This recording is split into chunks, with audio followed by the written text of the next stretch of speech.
Hello, Internet friends. This is Danielle Pierce, the creator of Property Preservation Mastery and founder of Real Estate Profit Lab. As always, come into the room, say hello, let me know where you're watching from. Please like, subscribe, share the video, do all that good stuff. If you're brand new to the channel, welcome. Hopefully, you'll come back around and see us again. And if you're a returning subscriber, welcome back. So, again, I'm Danielle Pierce, 14-year full-time real estate entrepreneur. Primary area of expertise is property preservation. I am a national property preservation expert, have hundreds of five-star reviews and testimonials and case studies. You can find those out by using this lovely thing called Google, or you can visit our YouTube channel and you can look at some of the client testimonials and videos there. All right, sound good? So I'm actually not here today to talk about property preservation. I'm here to talk about Side Hustle Heavy. It's a new program that we've offered. Um, it has over 30 plus recession proof side hustles to generate an extra $1,000 or so every single month, consistently like clockwork without getting a job or, starting an entire business. So that's included in our ebook, Baby Steps to Financial Freedom. That's part of Side Hustle Heavy. And then also there's a monthly detailed training, which I will be hosting, every single month on one particular side hustle. And then of course we have a separate Facebook community, which is where all the magic happens, like all the momentum and shifts and enlightenment, for lack of a better word, happens inside of the community, similar to our property preservation communities as well. All right. So again, like, subscribe, share the video, do all that good stuff. And to get more information about Side Hustle Heavy, if you've missed any of the prior live streams that I've done, go ahead and head to sidehustleheavy.com to get caught up. All right. So I'm here 7 o'clock Central Standard Time, as promised. Got a couple more days left in this launch, and I'm super excited about the 100 or so folks who've already decided to opt in and become founding members. So shout out to y'all. Y'all a real MVP. Now let's get into this topic today. This is gonna be so good. I'll be thinking of this stuff, and I'll be writing like, "Oh yeah, this is good. This is gonna be a great discussion." So you want a business, he wants a job. Listen, if I had $1 for every time a woman has inboxed, emailed, left a voicemail, and said something along the lines of, I want to do property preservation, but my husband doesn't want me to do it. Or I want to do property preservation, but he thinks that I should, get a job and just focus on that and then worry about starting a business later. So many different iterations of the same question. And it is, it has been interesting to say the least. So again, I've been full-time as an entrepreneur since I was laid off in April 2007. Early years are full of a lot of struggle and strife and a bunch of, foolery that I've discussed many times, but I'm not talking about that today. But when I get this feedback, at first it was like, "Ooh, girl, that's kind of like," thinking to myself, like I don't talk to prospective customers that way, but I'm thinking to myself, like, "Man, that's tough. Like you should, probably do X, Y, and Z." But of course, you can't be out here giving folks marital advice or relationship advice. Like you just got to worry about yourself. So, but I will say this. I will say this. Sometimes it is not what we think it is. I'll say that, right? And I'm gonna explain what I mean by that in just a moment. Um, Sometimes it's not what we think it is. I do have women, they'll say things like, you should talk to my husband or you should talk to my boyfriend. First of all, ma'am, no, I should not, because I don't know you or him. And that's just not how it works, right? We are not in the convincing business at Real Estate Profit Lab. We don't convince people to do anything. Like that's not our the way that we, produce our offerings to the general public. It's like we make an offer, this is who it's for, this is who it's targeted for. And those who, feel the urge to raise their hand, they raise their hand and say I, they come on in. As far as overcoming objections and let me talk to all the decision makers, that's that network marketing stuff. Like I don't have time, right? Literally, I don't have time, nor do I have the desire to do that. So I'm never gonna be on the phone trying to convince a man or a woman to do anything, let alone two people who are on the opposite sides of the equation. That's not going to happen. Sorry, sisters. But what I will say is this: a lot of women will say things like, if I just had this support, I would be doing X, Y, Z. I'd have a six-figure business. I would have started this business already. I would have bought this tax lien property. I would be a director somewhere. Like they'll say things like that over and over and over. Like that's the narrative that they tell themselves. Or they'll say things like, if I had more support, I wouldn't be stuck in the position that I'm in right now. Do you know that your vision isn't automatically downloaded to your significant other? Do y'all know that? I'm speaking to men and women. Do do you know, like does the general public believe that your vision, right? Let's just say it's a God-given vision. Okay. Do you know that that's not automatically downloaded and programmed into your partner? Right. A lot of us seem to have that expectation. We seem to think that, because we're married or because we're in a relationship, that, because I really want to do something, then he should be able to see it too. He may not be able to see it. And it's not anything for you to be upset or mad about either. There's this ongoing narrative, and many of us, have fallen guilty in believing it, to where, when two people get married, they become one person. You don't. You don't. Especially not automatically. So this idea that because this is your vision, the other person should automatically get it and be on board is a bit self-serving, self-centered, and dare I say it, even selfish. Like they don't have to be on board with whatever it is that you want to do because you guys are in a relationship together. And you also have to think about this. I'm probably gonna get some pick me comments in a moment. Anytime a woman, goes against the popular narrative that a lot of women think that they get called pick me's in our society. So this will be interesting. I'm gonna go back and read the comments and see if that's what it says. Um, it's important for you to be realistic about the hesitancy that your husband or your significant other has, especially if this is your 15th business idea in the last, I don't know, 2 years, right? Maybe that's why they're hesitant. Maybe that's why they don't see your vision because you've had these visions before and you didn't do shit with them. So maybe they're feeling like, well, maybe this is more of the same, right? Maybe it's not a lack of spousal support or a lack of, empowerment and believing in you. Maybe it's just that they're like, I've heard this before. I don't know, let's just see what happens. So maybe that skepticism is in fact warranted. That's a bitter pill to swallow. I know that it would be for me. So if that's the scenario for you, I get that. But I do want you to be cognizant of the fact that sometimes people, their lack of support, maybe you may have given them reason to feel that way. There's a meme that I saw. I think it was a tweet or something. Some girl said, what did this child, I shouldn't say child because I don't think she's a child, but what did this young lady say? She said something along the lines of, I'm about to get my pitch together so I can ask my husband for some money to start a business. And it was posted in a popular group, Traffic Sales and Profit, which I really like this group a lot. And a lot of people were like, "Oh, there's nothing wrong with that. That's good. You have to pitch anyway. Why not show that you know what you're talking about and pitch to your husband if you're asking for money?" And a lot of people were just kind of along those lines. And then there was another girl who was just like, "My husband just better write the damn check." And I was like, "Yes, sir." And then my comment was just simply 2 words: hell no. First of all, first of all, why, if we're married and like literally like, assuming they're married in real life, right? Why is it your money? So why am I pitching you for your money? Like, why did you phrase it that way? That's one problem I have. And for two, um, like old girl said, you just better write a check because this is, till death do us part. And I'm sure probably in any relationship, people have ups and they have downs. Like I have some really great ideas. I have some ideas that don't do so well. But as long as, I'm not asking you for all of the money or to deplete the retirement account or deplete a savings account or do something drastic, like you just better write a check, right?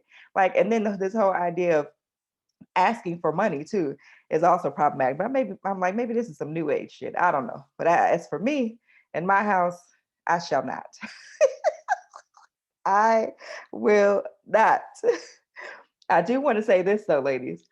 You got to also make sure that you're not using this supposed lack of support as a crutch, very convenient crutch for not doing anything at all, because I do see that. I've seen that so many times, but I don't know, these are prospective customers. So I don't know them well enough to be like, this sounds like some bullshit. It just sounds like you just don't want to do it or you're scared. So I never say that and I never communicate that way. I only do that, like I talk like that in videos. But that's what I'm thinking in the back of my mind when I see certain comments. It's like, what, you've had this idea, you've done nothing in 2.5 years because you don't have any support. So therefore you do nothing. Like that was a logical solution that you came up with. Um, So you got to make sure that you're not utilizing it as a convenient crutch. It's kind of like this. You know how folks work a 9 to 5 and they say they want to start a business, and they'll say things like, "Man, if I didn't have this job, I could do so much more with this business. If I didn't have this job, then I'd have a six-figure business. If I didn't have this job, then my business would just blow up and it'd be off the charts." So there's all these very convenient reasons, right? And they sound very truthful, very logical, and very easy to buy into. But at the end of the day, it's like, is that accurate though? Because don't we all find time for things that we want to do?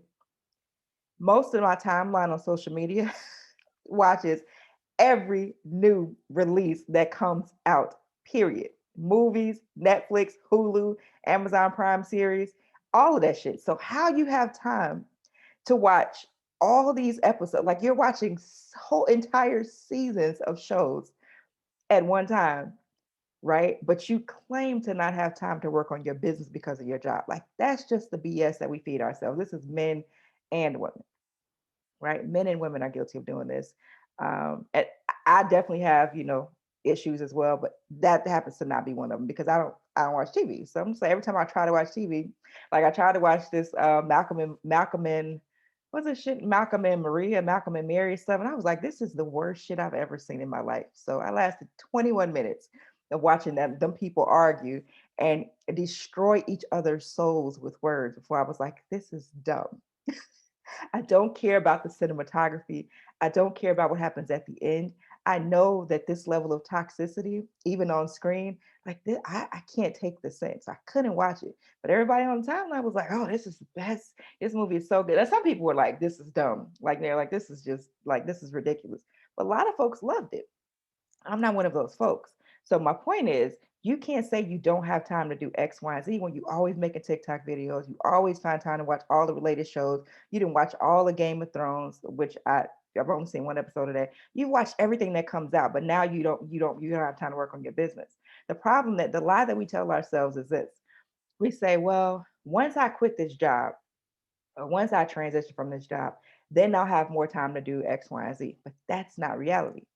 What usually happens is the opposite. Now you don't have the job, and the fear that you've kind of been masking when you had the job sets in full force. And so then you literally do less without a job than you did with a job. Sounds very counterintuitive, right? Sounds like, ah, they don't know what you're talking about. This is what I've seen. Fear is a power, like they say, cocaine is a powerful drug. Fear is a powerful drug. And especially if you don't even recognize, like, so all that stuff about not having time, that's typically fear couched in other things to make us feel good. When you don't have that job anymore, now that fear is like just, it's in there, right? It's covering your whole body, it's seeping out of your pores. Like the fear is there. And if you don't know how to deal with it, if you don't even want to address it and acknowledge it, then you're going to have a long way to go. So my point to you guys today is, maybe it's not the fact that, your man or your woman doesn't support your business. Maybe it's the fact that um maybe it's not the fact that they don't believe in you. Maybe it's the fact that you don't believe in you. And when you don't believe in something, it shows when you're talking about it. It shows when someone asks you questions about it. It displays itself. You can't hide the fact that your faith in yourself is not quite where it should be. So when people see that, they're like, of course they're not going to buy in because you ain't even bought into the shit 100% yet. So why are you trying to convince me that's what you want to do? Oh my God. Also, I'll say this. It is important that you do live your life as an individual, right? And again, don't take this as marital advice or relationship advice. It's just my 2 cents, which is literally worth 2 cents. So keep that in mind. But sometimes you do have to prove yourself before folks get on board, especially Black folks. We are to show improve.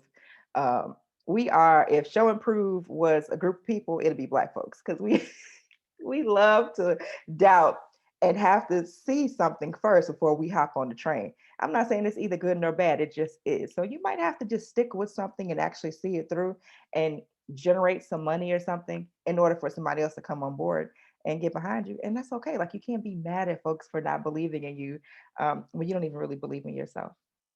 I know. This sounds so terrible. Most of the time when I was inundated, when I was doing side hustles in my early years as an entrepreneur, even before I found the really good side hustles, right? Like broker price opinions. hundreds of property inspections, flipping used cars, etc. Even before I found those, I was constantly hit with requests, um, either requests to get a real job. It's like, yeah, you made, 5,000 this month, but you made 300 last month. It's like, God damn it. Why you have to point that out? Or either the request was, and this is from my significant other. So either the request was to get a job, or it was just a plethora of assumptions that I just had a bunch of free time because I wasn't doing anything. So it was either one of the two. So I'm very familiar with this roller coaster, with this narrative, with this reality, I should say, of being in a relationship with someone who has a 9 to 5, and you want to do your own thing and be an entrepreneur. I'm not saying y'all don't have to like leave each other and break up. It's all these memes floating around about how, yeah, I'm an entrepreneur. I got to be with another entrepreneur so they can understand my language. The only thing another person can do for me is work for me if we in a relationship. I'm just like, oh my God, this is so dumb. Like, this is so silly. Like, that's not how it has to be. But you do have to have some faith in yourself. You do have to have some results, right? So once I started bringing in $5,000 a month doing broker price opinions, it's like, oh, this was a good idea, dear. Yeah, I see what you did there. And then once I transitioned from there into doing property preservation, we had our first $300,000 year. It's like, oh, okay, now I see where you were going. But that was me staying true to myself and holding my own course, forging my own path in spite of. And many people do not have the, what is it, courage to do that. It takes courage to live the life that you want, right? That's one thing I know for sure. And sometimes it's not, and oftentimes it's not pretty. Sometimes piss some people off along the way, but that is what it takes, right? What else do I want to talk about today? They say if you teach if you teach a woman, you empower a nation. I believe that to be 1,000% true. I don't know what happens when you teach a man. Maybe I don't want to. I was initially thinking, what happens if you teach a man? Who do you empower? Nobody, because men don't typically. I'm not talking about all men, obviously, but men don't typically like have the gossiping, lift each other up, inspire each other, black girl magic conversations that women have. So, and men a lot of times won't talk to other men the way that women talk to other women. So I don't know what happens when you empower men, but I know for a fact if you empower when you empower women, you do, you elevate the nation, so to speak, right? You elevate the household, and then you elevate the community, and then the nation. That's just my 2 cents. That's what I've seen. So going through what I went through earlier is in fact what got me here today, doing all these different side hustles and basically being probably laughed at or like, made fun of or talked about, because I left or I wasn't anxious to go back into corporate America, into my good paying job because I wasn't running back to do that. I'm sure people had a lot to say about that, but I mean, I don't care. I didn't care about that then. I cared a little bit, right? But not to the point where it paralyzed me. Like, y'all, a lot of you have to stop letting words paralyze you. Because at the end of the day, that's what it is, right? You're letting the fact that someone says something affect your entire life. And if you think about it logically, it makes no sense. It literally makes no sense at all because somebody said these words to you. Now you're gonna go off and do nothing for the next 3 years and call yourself and call yourself working on something and researching and analyzing it when in fact you're just confusing activity with accomplishment. That's what we do it here, right? So you got to stop doing that. So that is my message of you all for today. To you all for today, I do believe that sometimes you really do have to hit the gas pedal and go and course correct along the way. And I know that that is not a very encouraging scenario for many people. Many of y'all don't want to hear that. Like, I got to know exactly where I'm going. I have to know exactly the path and the twists and the turns. I got to know all that up front. But when in your life have you ever had that? To be honest, if you think back along the course of your life, like I'm 41, I can't think of a time when I had a specific, exact, unwavering path to anything because that thing doesn't exist. What you can do, however, is have a goal and create small, we call it tiny wins along the way to kind of build up your confidence and build up your self-esteem. That's really what Side Hustle Heavy is about. It's about instilling confidence. Empowerment is cool. Empowerment don't pay no bills though, right? So this is a way for you to instill confidence by creating money that doesn't require you to work a job or start an entire business, which is, freaks out so many people.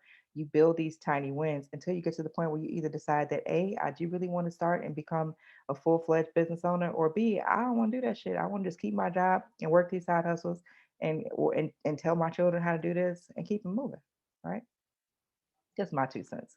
So, anywho, for those of you who are tuning in late, you have to go back and catch the replay.